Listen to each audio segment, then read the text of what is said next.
przeprowadzenie, bo wiadomo, na tych ziemiach święta to Polsce, świata nasza, jeśli po polsku, jeśli po białorusku, to Boga, jeśli po białorusku. Ja mają dobrość też od niektóre rzeczy pamiętają na pamięć.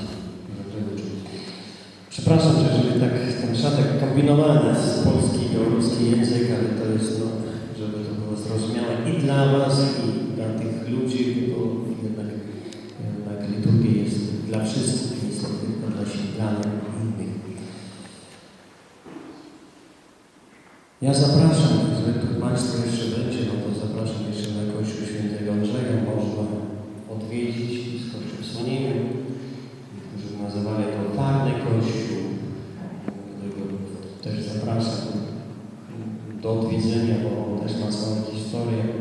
Przeżył też niemało, bo tam 2 wojny przez niego przeszło, a później jeszcze w czasach komunizmu tam jest kopia obrazu Matki Bożej Żurowickiej. A prawdziwie to, żeby lepiej powiedzieć, to jest kopia obrazu Matki Bożej Śnieżnej, która jest we Włoszech. Także to ma swoją historię.